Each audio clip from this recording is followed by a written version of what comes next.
"Mom, stop embarrassing yourself." My son Daniel said it quietly beside my hospital bed. "You're going to the nursing home tomorrow. The house is already sold." I stared at him. "Sold," he nodded. "You signed the papers." My hands shook. "I never signed anything." Daniel sighed. "That's exactly what I mean. You don't even remember things anymore." The next morning, they took me to a nursing home with one suitcase. What Daniel didn't know was that before my husband Robert died, he taught me something important. Never sign anything when you're afraid. And I hadn't. My name is Emma Davis. I was 72 when my son betrayed me. After Robert died, I raised Daniel alone. I worked long shifts, paid for his education, and used my savings for his first car. After Robert died, everything changed. My husband had owned a successful construction company. Daniel suddenly became interested in my finances. "Mom, let me handle everything. You shouldn't worry about money at your age." I trusted him. That was my first mistake. Then I discovered a $48,000 withdrawal. When I confronted him, he said, "Dad would have wanted me to have it." I replied, "Your father is dead, Daniel." His voice turned cold. "And you're getting old." 2 weeks later, I fractured my wrist in a kitchen fall. Daniel came to the hospital carrying power of attorney papers.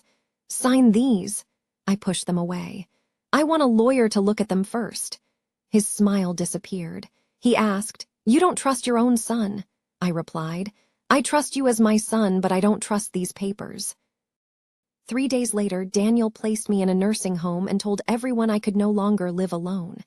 But he didn't know about Margaret Ellis, my late husband's old friend and a solicitor. Robert had asked her to protect me if anything happened to him. That night, I called her. "Margaret, I think my son is stealing from me." She asked if I had signed anything. "No," she replied. "Good. Robert left instructions. Come tomorrow." The next morning, Margaret showed me an envelope marked, "For Emma, only after Daniel attempts to remove her from the house."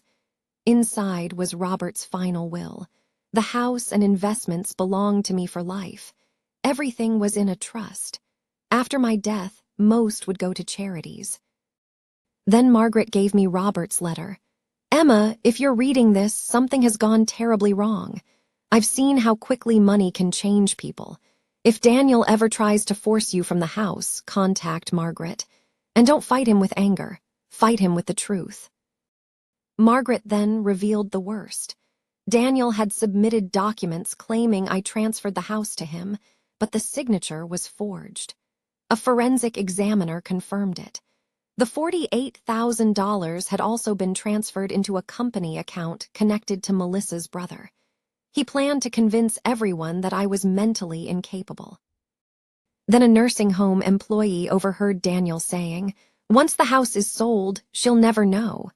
He thought I was helpless. He was wrong. 3 weeks later, Daniel arranged a family meeting to discuss selling my house. He expected me to remain in the nursing home. Instead, I walked through the door with Margaret behind me. Everyone went silent. Daniel stared at me. "Mom," I said, "you told everyone I couldn't remember anything." He couldn't answer. Margaret placed a folder on the table. "What is that?" he asked. I looked him in the eyes. "The truth." She presented the forged documents, bank records, and Robert's will. Melissa stared at her husband. "You told me she gave you the house." Daniel turned pale. "Mom, please, I can explain." I had imagined this moment for years, but instead of screaming or hating him, I simply felt tired. "Daniel, I would have given you everything if you had simply asked." He lowered his eyes. "You gave me everything." I nodded.